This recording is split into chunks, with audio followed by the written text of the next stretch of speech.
Bulletin में सबसे पहले आपको बताया, army chief general Qamar Javed Bajwa ने कहा है कि हमें एहसास हो चुका कि जब तक हम अपने घर को सीधा नहीं करते, बाहर से किसी अच्छाई की तवक्को नहीं की जा सकती। माजी को दफन करके आगे बढ़ने का वक्त आ गया है। इस्लामाबाद में सिक्योरिटी डायलॉग की तकरीब से खिताब में आर्मी चीफ ने कहा कि गैर हलशुदा तनाज़ात गुर्बत में इजाफे का बाइस बन रहे हैं। अमन अमल की शुरुआत और बामकसद मुज़ाकरात के लिए हमारे हमसाये को मकबूजा कश्मीर में मुनासिब माहौल पैदा करना होगा।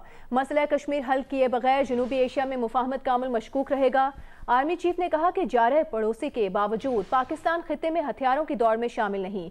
दहशतगर्दी के खिलाफ जंग पाकिस्तान के अज़म की अक्कास है। अमरीका और तालिबान के दरमियान मुआहिदा पाकिस्तान की कोशिशों से हुआ। Our choices with respect to the same have been clear and explicit. This geo-economic vision is centered around 4 pillars. 1. Moving towards a lasting and enduring peace within and outside. 2. Non-interference of any kind in the internal affairs of our neighboring and regional countries. 3.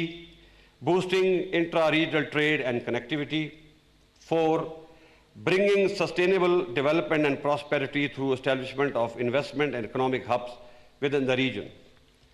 Pakistan has been working towards all 4 aspects with unity of purpose and synchronization within the various components of national security.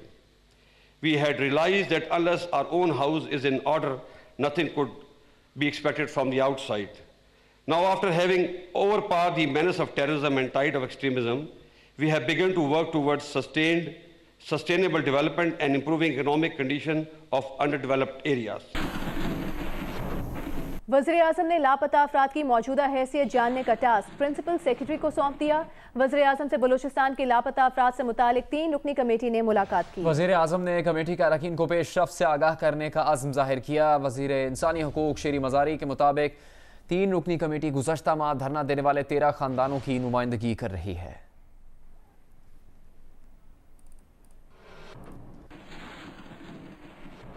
दरख्वास्त पर फैसला महफूज कर लिया। Justice काजी फाइज ईसा ने दलाइल देते हुए कहा कि एक जज के लिए बेहतर है कि वो ब्लैकमेल का शिकार होने की बजाय खुदकुशी कर ले। आप जज को जरूर फारिग करें मगर ब्लैकमेल ना करें। वज़ीर आज़म ने एक आईनी इदारे पर हमला किया है। ये अदालत उज़्मा के वकार का मामला है। वो अकेले भी रह गए तो चट्टान की तरह तन्हा खड़े रहेंगे। उन्होंने कहा कि कोई बहस नहीं हो सकती कि पाकिस्तान क्यों टूटा। हमूदुर रहमान कमीशन रिपोर्ट भी नाले में पड़ी है। क्या उन ताकतवर अफराद को जाहिल कौम से डर है? हमूदुर रहमान कमीशन रिपोर्ट पर अमल नहीं करना था तो चीफ जस्टिस का वक्त क्यों ज़ाया किया? हमूदुर रहमान कमीशन रिपोर्ट का उर्दू में तर्जुमा क्यों नहीं करवाया जाता? इस मौके पर जस्टिस उमर अता बंदियाल ने रिमार्क्स दिए कि हमूदुर रहमान रिपोर्ट का उर्दू तर्जुमा आ चुका है। जस्टिस काजी फाइज ईसा बोले, इंटरनेट पर उर्दू तर्जुमा किसी ने भारत से अपलोड किया है। उन्होंने कहा कि मेरे हमवतनों की तकरीर भी बराह रास्त दिखाई जा रही है। चैनल्स को एक फ़ोन आता है कि ख़बरदार जो ये ख़बर चलाई और वो नहीं चलाते।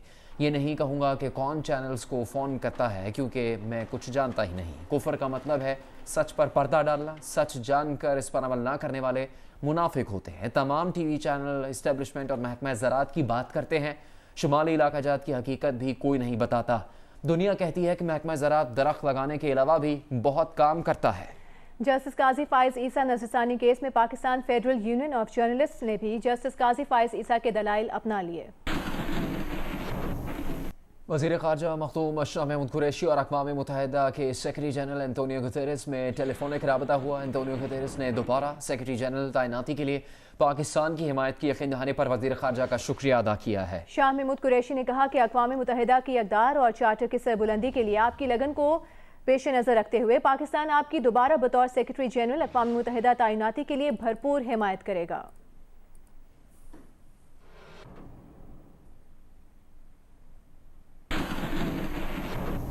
वज़ीर आला सिंध मुराद अली शाह ने कहा है कि वफाकी हुकूमत टैक्स रिकवरी में नाकाम रही। इस साल सिंध को 80 अरब रुपए कम मिले जिसकी वजह से माली मसाइल का सामना है। उनका कहना था कि इस्तीफों पर पीपल्स पार्टी का मौक़िफ़ वाज़ेह है। ज़रूरी हुआ तो ये ऑप्शन भी इस्तेमाल किया जाएगा। वज़ीर आला सिंध मुराद अली शाह ने कराची में कायम टीचर्स ट्रेनिंग इंस्टीट्यूट का दौरा किया। ये इदारा जिंदगी ट्रस्ट के सरबराह शहजाद रॉय की दूरबीन ऑर्गेनाइजेशन के ताउन से काम कर रहा है। वज़ीर आला सिंध ने क्लास में बैठकर टीचिंग के तरीके का जायजा भी लिया। हम इन टीचर्स के ट्रेनर्स को कैसे और रिक्रूट कर सकते हैं, ट्रेन कर सकते हैं।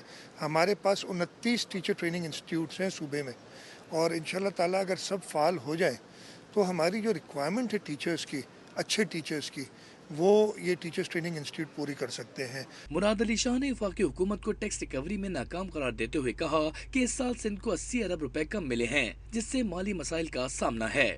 کہا گیا کہ ہم اپنی سینٹرل ایگزیکٹو کمیٹی سے دوبارہ رائے لینی پڑے گی، اور اس رائے لینے کے بعد ہی ہم اس پہ کچھ کہہ سکتے ہیں۔ لانگ مارچ کے لیے ہم تیار تھے، لیکن پھر پی ڈی ایم نے مشترکہ فیصلہ کیا کہ لانگ مارچ کو ابھی آگے کیا جائے اور پیپلز پارٹی کو ٹائم دیا جائے کہ اپنی سینٹرل ایگزیکٹو کمیٹی سے صلاح مشورہ کر کے آ جائے۔ تو یہاں تک یہ بات ہے، نہ یو ٹرن ہے، اگین یو ٹرن والے کوئی اور ہیں۔ وزیر اعلیٰ سندھ کا کہنا تھا کہ اسمبلی سے استعفے حکومت کے خلاف ایک آپشن ضرور ہے، تاہم جب ضروری ہوگا پیپلز پارٹی اسے استعمال کرے گی۔ وزیر اعظم عمران خان کا کہنا ہے کہ عوام نے 5 سال کے لیے مینڈیٹ دیا ہے، 5 سال بعد احتساب ہونا چاہیے۔ ہماری تو حکومت آئی تو ابھی پہلے ہفتے انہوں نے کہا فیل ہو گئی ہے، یعنی انہوں نے پہلے سے پلان کیا ہوا تھا۔ جو بھی حکومت ہوتی ہے جب وہ 5 سال کا مینڈیٹ لے کے آتی ہے تو اس کو جج کیا جاتا ہے 5 سال کے بعد۔ آدھا ٹائم گزر گیا ہے۔ کنسٹرکشن کے اندر اس وقت ہم نے جو انسینٹیوز دیے ہیں، اس کا جو امپیکٹ ہے وہ اسی سال آپ کو سب کو نظر آ جائے گا۔ پاکستان میں اب اکنامک ایکٹیویٹی جنریٹ ہوگی، روزگار لوگوں کو ملے گا، ویلتھ کریشن ہوگی۔